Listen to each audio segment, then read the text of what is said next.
computers, cell phones, the internet, and even Facebook. In our world today, let's admit it, people can't live without those things. These modern technologies are what governs our world today. It's hard not to be influenced by the sheer number of people who are using the internet or social media. Messing with my head again. You had your heart set on me, but these feels, they come and go, and they come so easily. Tell me what it is about you that I can't forget, but you're breaking down my walls again just to set me free. Why do Sometimes, people tend to abuse their freedom on the internet. Yes, the internet and media are free for access by the public, but this doesn't mean that we are not accountable for what we do in it.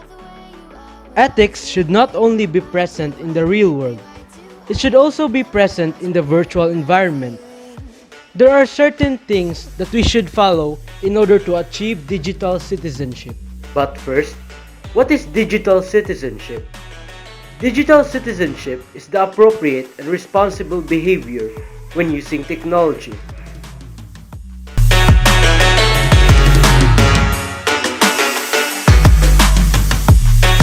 These principles include respect, educate, and protect. First is respect. It is the element of etiquette, access, and law used to respect other digital users.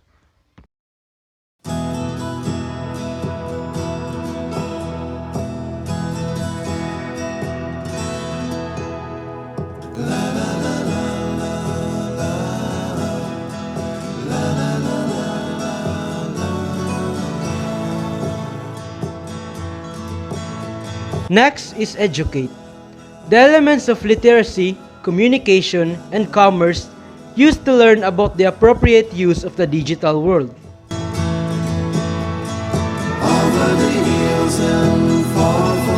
The last is protect. The elements of rights, responsibilities, security, health, and wellness used to remain safe in the digital and non-digital world. And hope that you take it into her side. Within these three core principles, there are 9 elements to also be considered with regards to digital citizenship. According to digitalcitizenship.net, these 9 elements includes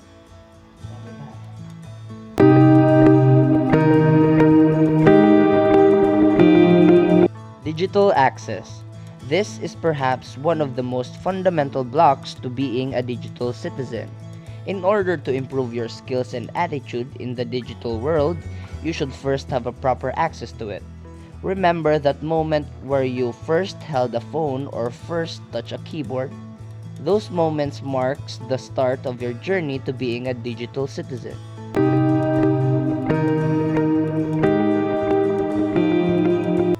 Digital commerce. This is the ability for users to recognize that much of the economy is regulated online. It also deals with the understanding of the dangers and benefits of online transactions. A lot of people nowadays does all their financial and shopping management online. But you should be very cautious because there are many internet scams and thieves who tries to take advantage of other people's financial resources.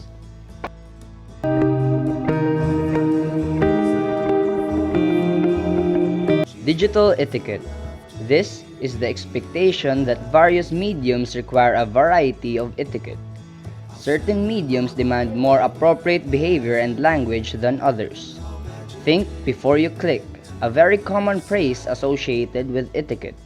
We should observe proper attitude in the digital world so that we can create a much more positive community.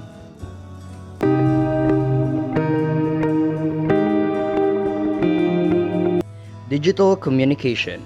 This element deals with understanding the variety of online communication mediums such as email, instant messaging, Facebook Messenger, and others.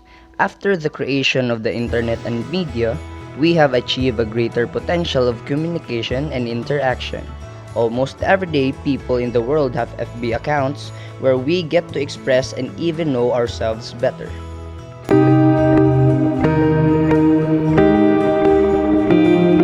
This is where enforcement occurs for illegal downloads, plagiarizing, hacking, creating viruses, sending spams, identity theft, cyberbullying, and so forth.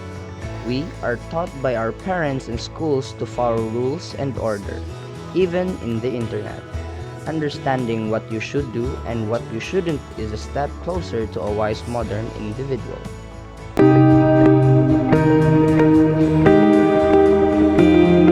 Digital literacy.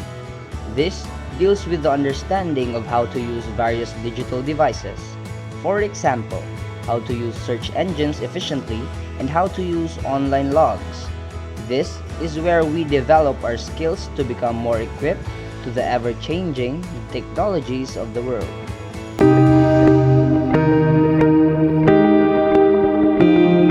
Digital rights and responsibilities.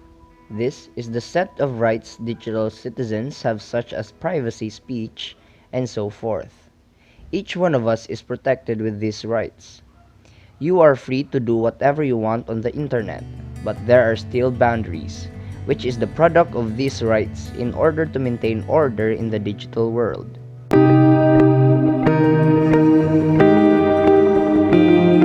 Digital security. This simply means that citizens must take measures to be safe by practicing using difficult passwords, virus protection, backing up data, and so forth. There will always be people who don't consider internet rules, hackers, and scammers, so you should be cautious with your security online because you'll never know what could happen.